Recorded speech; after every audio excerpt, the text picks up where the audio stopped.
Lena's curiosity always led her to strange places, but she had never encountered anything quite like the abandoned anthill in the woods behind her grandmother's old farmhouse.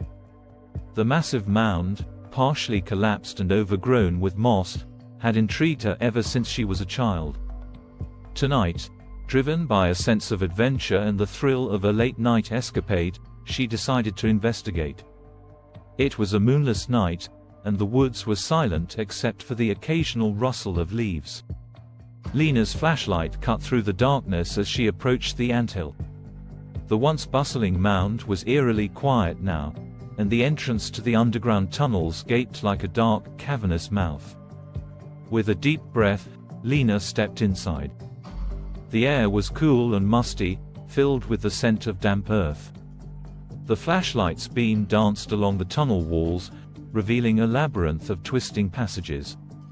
Lena's heart pounded as she ventured deeper, the oppressive silence broken only by the sound of her footsteps crunching on the dirt. After a few minutes, she stumbled upon a small chamber.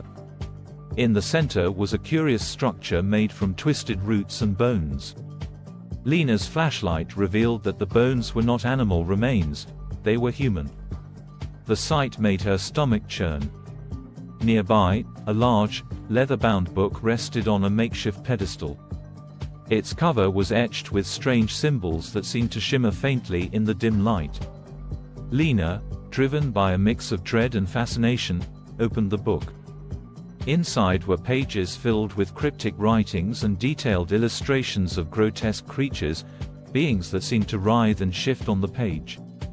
As she read, the temperature in the chamber dropped sharply. Lena's breath became visible, and an uneasy chill settled over her. The symbols in the book seemed to pulse and change as if reacting to her presence. She heard a soft, rustling noise behind her. Turning slowly, Lena's flashlight revealed dozens of tiny, glowing eyes peering out from the dark recesses of the chamber. The eyes were attached to small, grotesque creatures with insect-like bodies and twisted, humanoid features.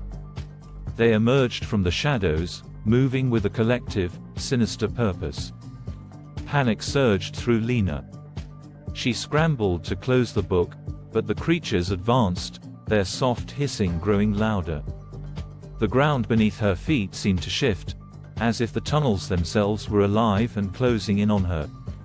The book's symbols began to glow brighter, casting eerie shadows on the walls.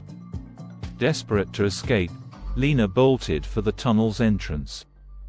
The creatures followed, their hissing merging into a cacophony of noise. Lena's flashlight flickered and died, plunging her into darkness.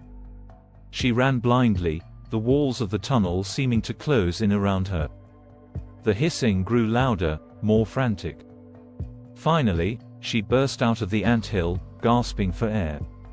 The night outside was still and silent. She looked back at the anthill's entrance, now just a dark hole in the ground. The creatures were gone, and the book was left behind in the chamber, its symbols now dark and lifeless. Lena stumbled away from the anthill, her heart racing. She never spoke of what she had seen that night, but she knew she had barely escaped something ancient and malevolent. The abandoned anthill remained, a silent sentinel to the horrors lurking beneath its surface, waiting for the next unwary soul to stumble into its grasp. I hope you find this story both eerie and captivating.